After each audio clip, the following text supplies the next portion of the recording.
The first step to install ski bindings is to balance your ski.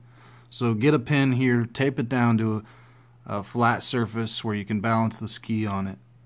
And get that to balance, put a little tape right there so you can mark the exact point. Now this ski is lucky, my other one isn't. But on this one it has a red line. It just so happens that it's almost the exact position of the center of gravity for the ski. And the other thing I needed to do was get the skin on first, because with the skin the weight changed a little bit, and so step one was to get the skin on. Step two is to find the center of balance and mark that on a piece of tape. Now the Rotafella and most all manufacturers should come with the paper diagram of where to put the screws in at. And so the ski balance point is right here, and you'll need to line up the mark from your tape with the mark on this paper to get your screws put in. Now if you don't have the paper for a reference point, what that is, of course, is where your boot clicks into the binding. So the center of the ski is balanced where your boot is clicking in. So now that I got those two lined up, I got to find the exact center point, and I'm going to do that with the compass. So here I can see right to the edge, and rotating around once again, we are right at the edge, and checking also with the little ruler here, and that looks like it's exactly centered.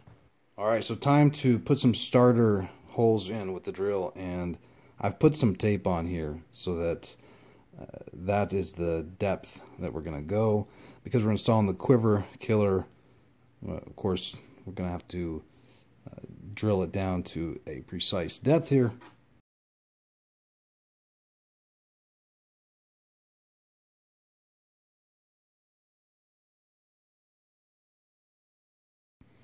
Alright, and double checking it with the binding, everything looks good. Go ahead and take off the diagram. Now it's the 1/4 inch drill bit, and originally I was using this 1/4 inch stop collar, but this thing slipped and it just wasn't working that good. So here we got a 1/4 inch tube, and I've cut it to the exact length, which is about 8 or 9 millimeters, the perfect depth for installing that Quiver killer. Don't put any pressure on it or else you'll tear up the top of the skis.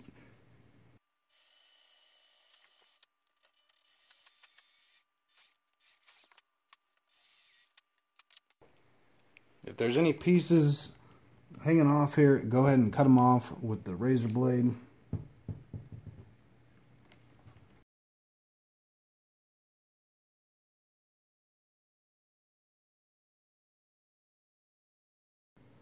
Alright, so here's a 5/16 18th thread bottom tap. And on this one I also put the tape on it so that I don't accidentally thread too far down. That's the stopping point, which is the depth of the Quiver killer. And you want to do this real slow. Start out by giving it a nice hard push down, and then start spinning. Do a 1/4 of a turn, trying to keep it as vertical as possible. And once you're done with the 1/4 of a turn, look at it from the back of the ski and make sure that it looks perfectly vertical there. Give it another 1/4 of a turn. Now move your head once again 90-degree angle so that you can double check that it's still perfectly straight up, and continue doing that as you're getting started. Do a 1/4 of a turn, then change the angle of your head so that you can make sure from all angles that it's going in perfectly straight. And then we're going right up to just the bottom of that tape.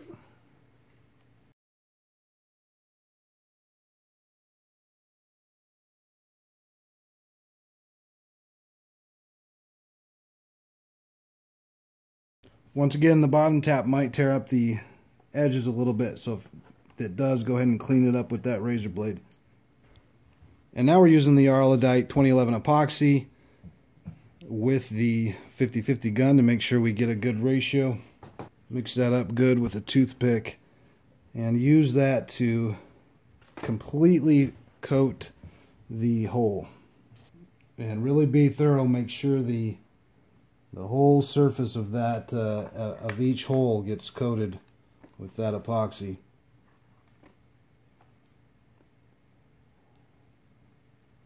Now it's time to install the quiver killers. Go ahead and give them a wash in some rubbing alcohol, or I've got some acetone here, and because from the factory they might have some grease on them still. And then get a 5mm screw or a bolt and put two nuts on it so you make a stop nut. Now go ahead and thread that right on to the quiver killer. Make sure it's tight up to the stop nut. Just tie it by hand's fine. Get this started, just start it by hand.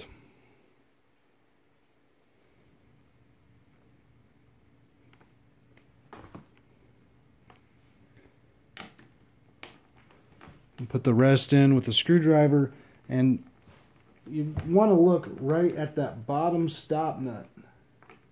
And as soon as that stop nut is flush with the top of the ski, you're done.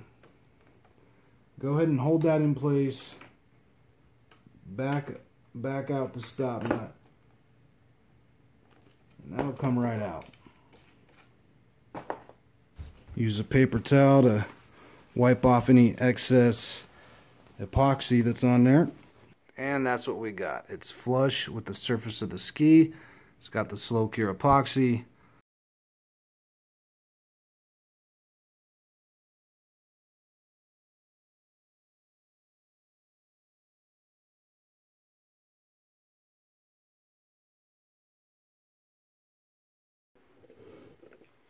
Alright, now that all the quiver killers are installed, go ahead and get your binding screwed on.